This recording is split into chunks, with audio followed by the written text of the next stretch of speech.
안녕하십니까. 합동연합학술원 강의를 시작합니다. 합동연합학술원 석박사 과정 신입생을 연중 계속 모집합니다. 부활어학과는 인천 캠퍼스에서 제가 직접 지도하고 있으며 신학과는 서울 캠퍼스에서 박한규 학장이 직접 지도하고 있습니다. 신입생 문의 6304-2175로 전화를 주시면 안내해 드리겠습니다. 여기에서 보시면은 오늘은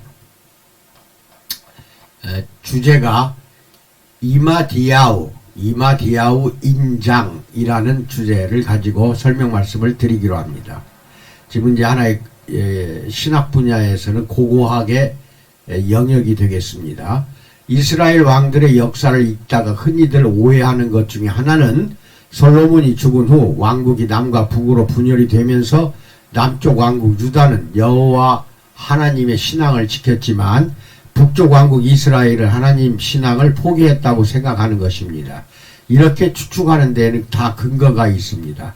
열왕기상 12장 28절로 29절에서 이에 여로보암이 계획하고 두 금송아지를 만들고 무리에게 말하기를 너희가 다시는 예루살렘에 올라갈 것이 없도다. 이스라엘아, 이는 너희를 애굽 땅에서 인도하여 올린 너희의 신들이라. 금송아지 두 개를 만들어 놓고 그렇게 한 거예요. 하고 하나는 베델에 두고 하나는 단에 둔지라. 그러니까 남쪽과 북쪽에 하나씩 그 두 금송아지를 두고 거기에 예배하라. 이렇게 말하는 것입니다. 고대 서아시아 지역에서는 소가 그 자체로 신의 형상이었습니다. 그러니 북왕국 이스라엘의 여로보암이 금송아지를 단과 베델에 두었다는 이야기는 남왕국 유다와는 달리 송아지를 상징하는 이방의 신들을 섬겼다고 추측하는 근거가 됩니다. 그런데 소는 또 다른 역할을 가지고 있기도 합니다. 고대 서아시아 지역에서 소는 신이 밟고 서 있는 토대이자 그 신의 의자와 같은 역할을 했습니다. 그래서 성경을 연구하는 학자들 가운데에는 여로보암이 소 자체를 섬긴 것이 아니라고 주장하는 사람들이 더 많다는 것입니다. 베델과 단에다가 두 금송아지를 설치한 것은 남유다에는 예루살렘 있고 거기에 성전이 있는데 거기를 내려가지 못하게 하려고 이게 관계를 끊고자 그렇게 했던 행위인데 이렇게 학자들 또 의견들이 있다는 것이고, 그러면 또 다른 질문이 생길 수밖에 없습니다. 열왕기상 12장 28절에 너희는 너희의 신들이라고 표현하였는데 이것이 단과 베델에 만든 두 개의 금송아지를 가리키는 말이 아닌가 하는 것입니다.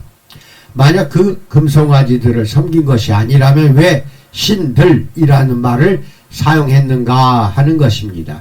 그런데 그 구절을 히브리어로 직역하다 보면 이스라엘아, 이는 너희 애굽 땅에 너희들을 올라오게 하나 너희의 하나님이다 라고 번역할 수 있습니다.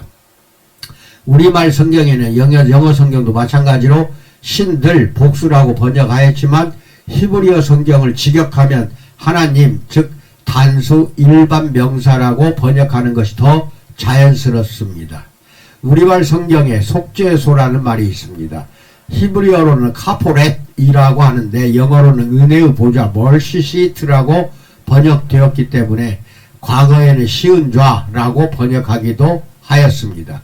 이 속죄소는 하나님이 앉으시는 의자라는 의미를 가지고 있고 성막에서는 구체적으로 두 그룹들이 앉아있는 법궤의 뚜껑을 가리키는 말이기도 합니다. 그래서 이스라엘 사람들은 법궤를 하나님의 의자라고 생각했던 것입니다. 그런데 이 신앙이 고대 서아시아의 신앙과 뒤섞인 것입니다. 북왕국의 여로보암은 베델과 단에 하나님의 성전을 만들었습니다. 그러나 그 성전에는 법궤가 없었던 것입니다. 남유다 땅에 있었던 것입니다. 그럴 수밖에 없는 것이 법궤는 하나고 그 법궤는 유다 땅의 예루살렘 성전에 있기 때문입니다. 더군다나 그 법궤는 대제사장 이외에는 볼 수 있는 사람이 없었습니다. 성전의 지성소에 법궤 하나님 의자가 있다는 것은 알고 있지만 한 번도 법궤를 보지 못한 북왕국의 여로보암과 그가 세운 제사장들은 신들의 의자 역할을 하는 송아지를 하나님의 의자인 법궤를 대신에 만들어 놓은 것이라는 겁니다. 그러고서는 하나님께 예배를 드린 것입니다. 가나안과 주변 나라의 영향을 받은 여호와 하나님 예배의 형식이라고 말할 수 있겠습니다. 비록 그 형식은 매우 이방적이었지만 그럼에도 여로보암의 북왕국의 하나님 여호와 하나님 신앙을 버렸다고는 말할 수 없겠습니다. 이마디야우의 인장입니다. 이 뜻은 이마디야우라는 이 글씨가 이렇게 새겨져 있는 인장입니다. 이마디야우의 것이라는 뜻입니다. 이마디야우의 것. 2018년에 히브리 유니언 대학교 예루살렘 캠퍼스에 다비드 일랑과 이팟 타레아나 아니가 금송아지 숭배가 있었던 텔단을 발굴하면서 기원전 9세기의 층위에서 깨진 토기의 손잡이 부분을 발굴했습니다. 기원전 9세기는 두 가지 중요한 의미가 있습니다. 첫 번째는 이 시기가 다윗 왕국이 남과 북으로 분열된 이후 시대인 것입니다. 둘째는 기원전 9세기 중반에서 8세기 초반 때에는 아람 사람들이 이 지역을 다스리던 시대였다는 것입니다. 즉 이스라엘의 문화와 아람 사람들의 문화와 신앙이 서로 혼합이 되던 시대였다는 것입니다. 그런데 그 토기에 새겨진 사람의 이름이 이마디야우였습니다.